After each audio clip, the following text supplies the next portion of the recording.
Hello बच्चों, आज हम रिलेशंस एंड फंक्शंस का नेक्स्ट टॉपिक करेंगे। 11th क्लास का चैप्टर 2 हम कर रहे हैं, relations and functions. Relations and functions में से आज मैं आपको करवाऊंगा फंक्शंस। इससे पहले रिलेशंस मैं आपको बता चुका हूं।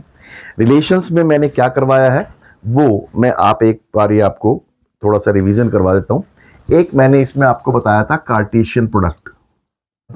कार्टेशियन प्रोडक्ट, ठीक है। कार्टेशियन प्रोडक्ट में क्या था कि if A is equal to and B is equal to has two sets with elements, say it is A, B, C and it is D and E, then Cartesian product is denoted by A cross B and Cartesian product from A to B. From A to B, Cartesian product A cross B is equal to क्या होगा? It is an ordered pairs of first element being A and second element being B, and it is written pair as in brackets. So with A, the combination is D. With A, E, B, sorry, D and C, sorry, B, E and C, D and C, E, ये Cartesian product होता था। Cartesian product में अब इसमें यहां पर अगर n A is equal to कितने एलिमेंट्स हैं? 3। एन बी में कितने एलिमेंट्स हैं? 2। तो एन ए क्रॉस बी में कितने एलिमेंट्स होंगे? That is n A into n B and that is equal to 3 into 2 is equal to 6 elements होंगे। 1 2 3 4 5 6। इसी तरह से हम इसका कार्टेशियन प्रोडक्ट निकाल सकते हैं।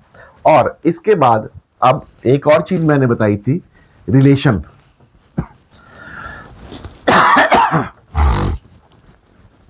रिलेशन भी जो है वो फ्रॉम ए टू बी जो है 2 नंबर्स हुआ करते थे, और रिलेशंस को रिप्रेजेंट करने के जो 3 तरीके मैंने बताए थे।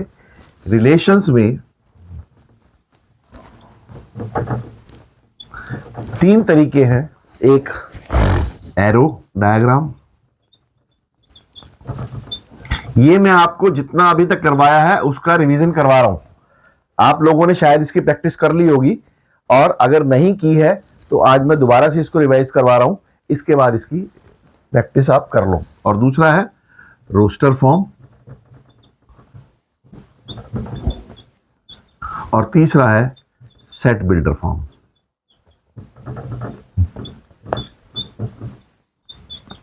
ठीक है। रोस्टर फॉर्म एरो डायग्राम में हम यहां पर 2 सर्कल्स बनाते हैं। उन सर्कल्स में हम ए के एलिमेंट्स लिख दें और बी के एलिमेंट्स लिख दें। जैसे मैंने ए बी सी ए में लिखा था, और डी ई मैंने इसमें लिखा था। तो ए के साथ डी, ए के साथ ई, बी के साथ डी, बी के साथ ई एंड सी के साथ डी एंड सी के साथ E. This is arrow diagram. इसके बाद इसको हम रोस्टर फॉर्म में, जो हमने रोस्टर फॉर्म में एंट्रीज लिखी हैं, रोस्टर फॉर्म में जो मैंने आपको ये लिखवा था, A D, A E, B D, B E, C D and C E. This is roster form. Roster form मतलब एलिमेंट्स को पेयर्ड फॉर्म में लिखना इज, और एलिमेंट्स को एलिमेंट्स की फॉर्म में लिखना इज रोस्टर फॉर्म। अगर हम इसको एक स्टेटमेंट की फॉर्म में लिखें, एंड स्टेटमेंट की फॉर्म में लिखना, that is called set builder form.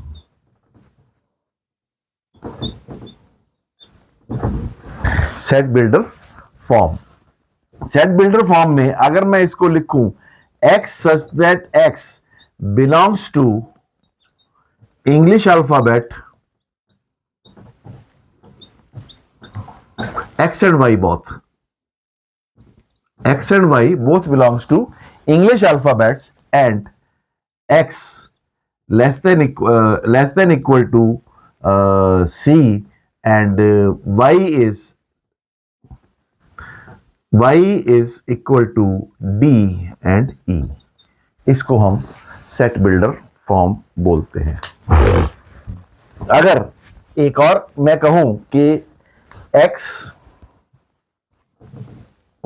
such that x belongs to n and y is equal to 2x, एक हम मतलब y means second element, ordered pairs में अगर x और y लिखा जा रहा है तो इसको x और y इस फॉर्म में लिखेंगे। x means first element and y means second element of the ordered pair. तो इसमें अगर हम x की जगह नेचुरल नंबर्स पुट करते चले जाएं तो वो इसकी रोस्टर फॉर्म हो जाएगी। अगर हमने 1 पुट किया तो 2 आया, 2 पुट किया तो 4 आया, 3 पुट किया तो 6 आया, 4 पुट किया तो 8 आया, and it is so on. This is called its natural roster form. This is set builder form and this is roster form. अब इसमें से first entry is equal to 1 2 3 4 5 and so on. This is called domain, इसको हम बोलते हैं domain. और जो second entry है, second entry is equal to 2 4 6 8 and dash dash dash, this is called domain range. Sorry, second entry is called range, and range is also called codomain, इसको हम codomain भी बोलते हैं। लेकिन कोडोमेन रेंज से बड़ा हो सकता है। रेंज में जरूरी नहीं है कि कोडोमेन की सारी एंट्रीज आती हों, इसलिए अगर हम कोडोमेन रेंज में सिर्फ 2 4 6 8 है तो हम कोडोमेन में ऑल इवन नंबर्स लिख सकते हैं, वो उसका कोडोमेन होगा। ठीक है, तो ये अभी तक मैंने आपको बताया था। अब मैं आपको फंक्शंस स्टार्ट कराने जा रहा हूं। फंक्शंस क्या होते हैं, किसी बच्चे को पता है? कोई बच्चा बता सकता है कि फंक्शंस क्या होते हैं? अभी तक मैंने इसमें आपको यह बताया था डोमेन और range. First entry is called domain and the second entry is called range. अगर फर्स्ट एंट्री एक रिलेशन में, इफ यहां पर हम यहां लिखे if a relation R has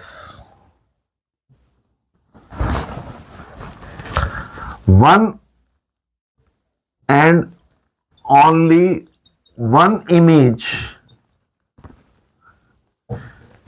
of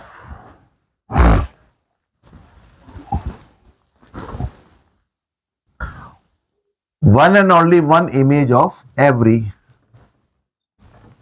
domain, or we can say domain never repeats, then it is a function. अगर किसी रिलेशन में फर्स्ट एंट्री रिपीट नहीं हो रही है तो उसको हम फंक्शन कहेंगे। जैसे मैं यहां पर एक एग्जाम्पल लेकर आपको बताता हूं, वो एग्जाम्पल में आप मुझे बताएं कि कौन सा उसमें से फंक्शन है और कौन सा फंक्शन नहीं है। जैसे ये एक रिलेशन है, relation, first relation, that is 2 1 3 1 2 1 3 1 and 4 2, and this is relation 2. Relation 2 is 2 2 2 4 and 3 4 and 3 3। और एक तीसरा है, तीसरे में 1 2 2 3 3 4 4 5 5 6 and 6 7। This is the example of your NCERT book। इसमें से ये 3 रिलेशंस है, इन 3 रिलेशंस में से कौन सा फंक्शन है और कौन सा फंक्शन नहीं है। मैंने क्या बताया था, जिसकी फर्स्ट एंट्री रिपीट ना हो रही हो वो फंक्शन है, बाकी जिसमें फर्स्ट एंट्री रिपीट हो रही है वो फंक्शन नहीं है। इसमें यहां पर फर्स्ट एंट्री ये 2, ये 3, ये 4 रिपीट नहीं है, yes it is a function, it is a function. यहां पर फर्स्ट एंट्री 2 2 2। अब यहां पर कहोगे कि सेकंड एंट्री रिपीट हो रही है, सेकंड एंट्री रिपीट हो रही है, होने दो, कोई दिक्कत नहीं है, लेकिन फर्स्ट एंट्री जो है वो रिपीट नहीं होनी चाहिए, ठीक है। Domain should not be repeated, range repeat हो सकता है। रेंज रिलेशन 2 में यहां पर फर्स्ट एंट्री रिपीट हो रही है, यहां पे 2 2 है, यहां पे 3 3 है, तो ये फंक्शन नहीं है। जहां पर भी फर्स्ट एंट्री रिपीट होगी वो फंक्शन नहीं होगा। यहां पर 1 2 3 4 5 6 हमें सेकेंड एंट्री देखने की जरूरत नहीं है, so it is a function. तो इसको हम फंक्शन बोलते हैं। अब जैसे एक अगर क्वेश्चन में, ये तो मैंने लिखा था रोस्टर फॉर्म में, अगर एक क्वेश्चन में सेट बिल्डर फॉर्म में लिखूं और उसको पूछूं कि वो फंक्शन है या नहीं है, तो अगर मैं इसको लिखूं x such that x is equal to 2x plus 1, यहां पर x such that fx is such that fx is equal to 2x plus 1 and x belongs to real numbers, ठीक है। अब यहां पर x belongs to real numbers, any real number हम इसमें put कर सकते हैं। अगर मैं यहां पर माइनस, इसको देखने के लिए आपने क्या करना है, जैसे हम ग्राफिकल रिप्रेजेंटेशन करते थे ना, ग्राफिकल रिप्रेजेंटेशन में x और y की आप वैल्यूज निकाल कर देखो।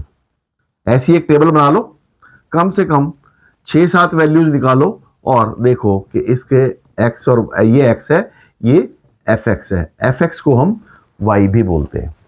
x की जगह अगर मैं यहां पर -3 पुट करूं तो -3 पुट करने पर -6 प्लस 1 ये -5 आया, -2 पुट किया तो -3 आया, -1 पुट किया तो 0 आया, 1 पुट किया तो 3 आया, 0 पुट किया तो 2 आया, 1 पुट किया तो 3 आया, सॉरी 1 पुट कर चुका हूं, 2 पुट किया तो 5 आया, 3 पुट किया तो 7 आया और 5 पुट किया तो 11 आया,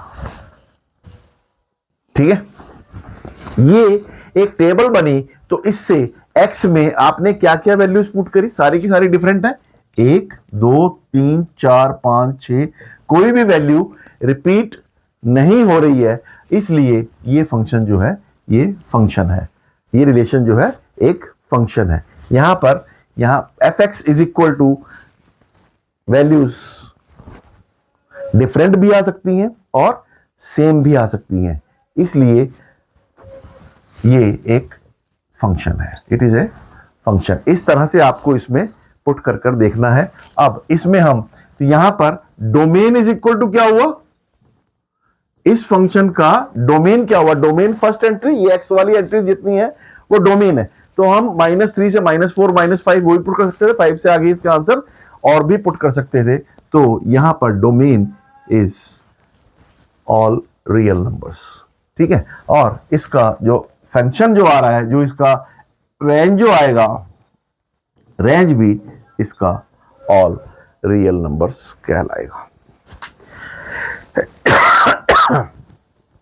इसमें अब आपकी एक्सरसाइज 2.3 गिवन है। 2.3 एक्सरसाइज के कुछ क्वेश्चंस मैं आपको करवा रहा हूं जो फंक्शन से रिलेटेड हैं। पहला क्वेश्चन इसमें क्या कह रहा है कि which of the following functions relations are functions, इसमें से कौन कौन से रिलेशंस जो है वो फंक्शंस हैं। जैसे मैंने आपको अभी लिखकर बताया था कि कौन कौन से रिलेशंस फंक्शंस हैं, आपको बताने हैं कौन कौन से रिलेशंस फंक्शंस हैं। जैसे मैंने इसमें एक लिखा relation 1 is equal to, it is 2 1 5 1 8 1 11 1 14 1 and 17 1। ये जो है क्या, ये एक फंक्शन है। और फिर एक है R2 2 1 4 2 6 3 8 4 10 5 and 12 6 and 14 7 and R3 is equal to given as 1 3 1 5 and 2 5। इसमें से कौन सा फंक्शन है, कौन सा फंक्शन नहीं है, यही आपको बताना है। This is question number 1 of exercise 2.3। ये देखो फंक्शन क्या होता है जिसकी फर्स्ट एंट्री रिपीट ना हो रही हो। यहां पर 2 5 8 11 14 और 17 फर्स्ट एंट्री रिपीट नहीं हो रही, yes it is a function. कुछ नहीं देखना इसमें 2 4 6 8 10 12 14 क्या ऐसे फर्स्ट एंट्री रिपीट हो रही है, नहीं, इट इज ए फंक्शन। इसमें फर्स्ट एंट्री रिपीट हो रही है 1 1 रिपीट हो गई, so it is not a function. बस सिर्फ इतना देखना है कि जिसमें फर्स्ट एंट्री रिपीट नहीं हो रही है वो फंक्शन है और जिसमें फर्स्ट एंट्री रिपीट हो रही है वो फंक्शन नहीं है। सेकंड क्वेश्चन दे रखा है कि f x is equal to minus modulus x. अब कुछ बच्चों को शायद मॉडुलस एक्स का मीनिंग शायद ना पता हो, अभी मैं आपको बता देता हूं। F x is equal to minus modulus of x, इसका मतलब क्या होता है, मॉडुलस एक्स का मीनिंग क्या है कि इस मॉडुलस का मीनिंग क्या है कि इसके बीच में हमेशा answer will be always positive. इसमें जो भी नंबर आएगा, हम यहां पर इसमें अगर हम मॉडुलस में 2 लिखें तो आंसर 2 आएगा, मॉडुलस में -2 लिखें तो भी आंसर इसका 2 आएगा। ये इसका मतलब होता है। अब यहां पर अगर अब देखो इसकी अगर मैं टेबल बनाऊं, आप टेबल बना के इस क्वेश्चन में तो पूछ रहा है कि इसका डोमेन और रेंज हमें बताना है, तो इसकी आप एक टेबल बना लो।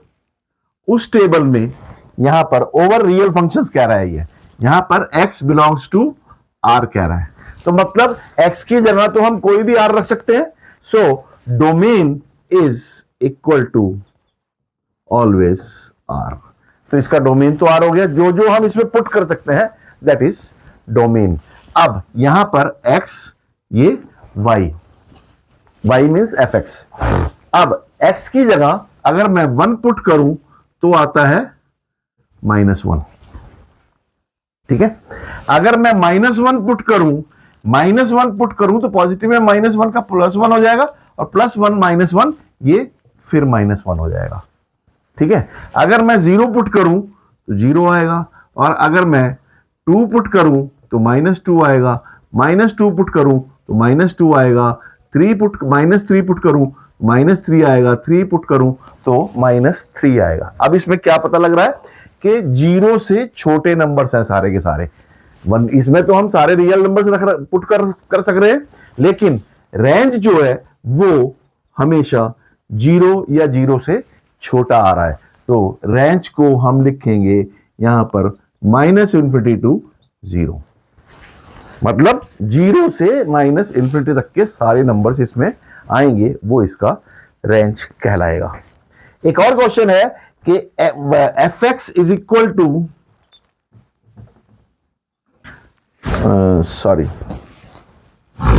fx is equal to √9 minus x square. 9 minus x square. अब यहां पर x की हम कोई भी वैल्यू पुट करें, x की क्या क्या वैल्यूज हम पुट कर सकते हैं इसमें. x की वैल्यू हम इसमें अगर 0 पुट करें तो √9 आ गया. ठीक है. 1 पुट करें तो √8 आ गया. -1 पुट करें तो भी √8 आ गया और 2 पुट करें तो √3 आ गया, सॉरी √5. और -2 पुट करें तो भी √5 आ गया. 3 पुट करें तो 0 आ गया. -3 पुट करें तो 0 आ गया. और इसमें अब आगे पुट करके तो 4 पुट करें तो 4 स्क्वायर 16. 9 माइनस 16 वो जो है नेगेटिव आ जाएगा और नेगेटिव का स्क्वायर रूट जो है वो पॉसिबल नहीं होता. तो इसमें सिर्फ यही नंबर्स हम पुट कर सकते हैं. ठीक है. तो ये जो आंसर आ रहा है हमारा 0 से √9, 3 के बीच में रेंज जो आ रहा है हमारा यहां पर, range is equal to 0 to 3 means x is greater than equal to 0 and less than equal to, यहां पर ऐसे लिख सकते हैं इसको, x is greater than equal to 0 and less than equal to 3. ये नंबर्स हम इसमें लिख सकते हैं. और डोमेन में हम क्या क्या नंबर्स लिख पा रहे हैं इसमें, -3 और 3 के बीच के नंबर्स. तो यहां पर -3 greater than equal to x less than equal to 3, ये इसका रिवीजन डोमेन हो गया. तो ये डोमेन और रेंज इस क्वेश्चन में पूछ रहा है. ठीक है. एक और इसका क्वेश्चन है, question number second. Question number second में क्या इसमें गिवन है कि एक fx is equal to given है और वो कुछ फंक्शंस की वैल्यू निकालने को कह रहा है. वो वैल्यूज हम निकाल के देखेंगे कि वो वैल्यूज कैसे निकालते हैं. वो वैल्यूज ऐसे ही निकालते हैं जैसे कि हमने ये टेबल बनाई थी ना, टेबल. इस टेबल को हम अगर सॉल्व कर रहे हैं और एक एक वैल्यूज पुट कर रहे हैं, वैसे ही वैल्यूज पुट करके वो उनकी वैल्यूज फाइंड आउट करने को कह रहा है. ये कह रहा है कि fx is equal to 2x minus 5. वो कह रहा है find f0, f7 and f-3. ये वैल्यूज हमें निकालनी है 3. ठीक है.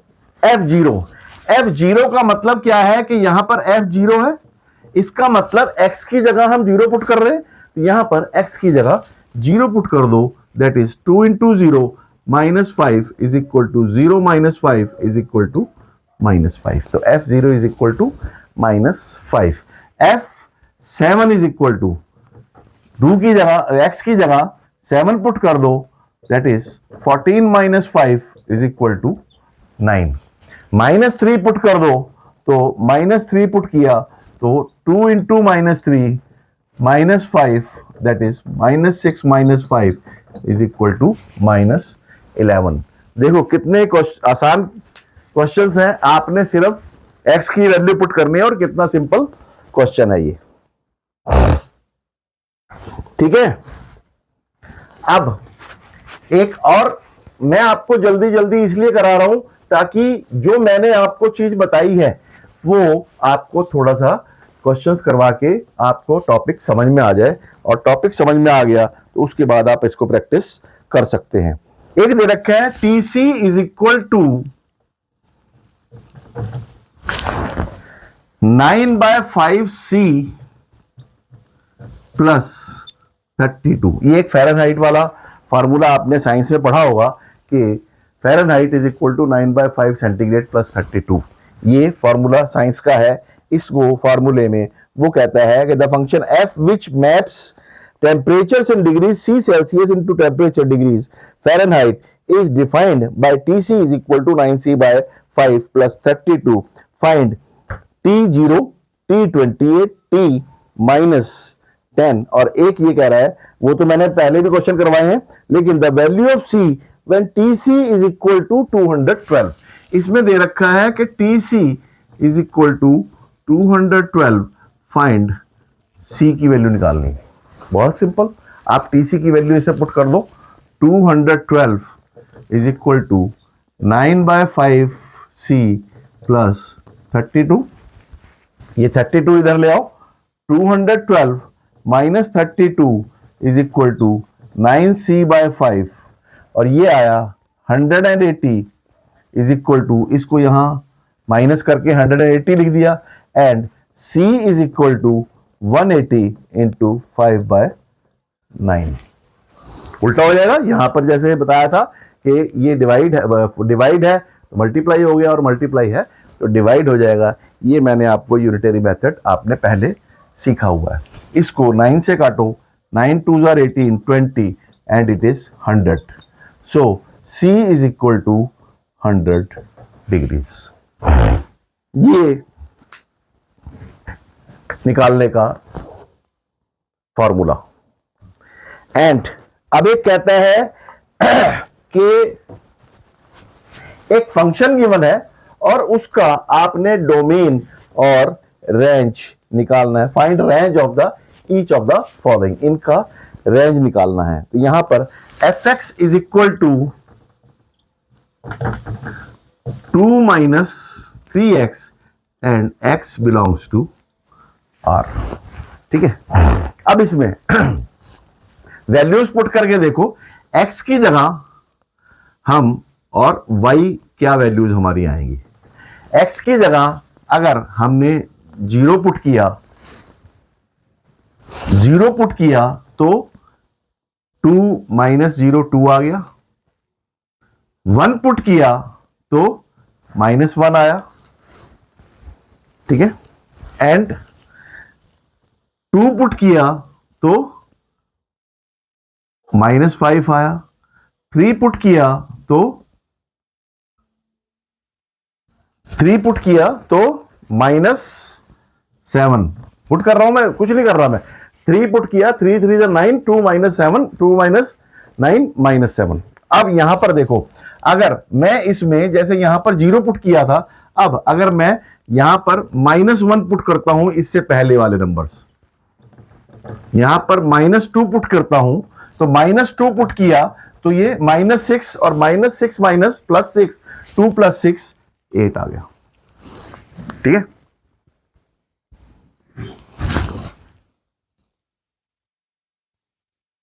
और अगर मैं -3 पुट करता हूं तो ये 9 9 + 2 11।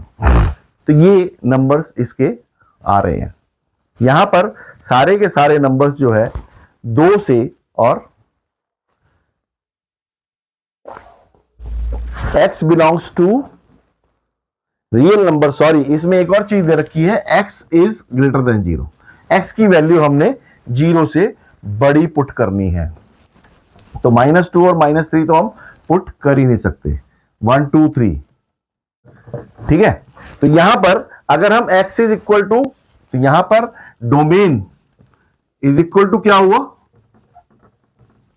Domain is real numbers more than 0, सारे रियल नंबर जो 0 से ग्रेटर देन है, या हम 0 टू इंफिनिटी इसको डोमेन को कहेंगे। और यहां पर 2 से छोटे सारे नंबर्स वो यहां पर हम कहेंगे -इंफिनिटी टू 2, ये इसका रेंज हो गया।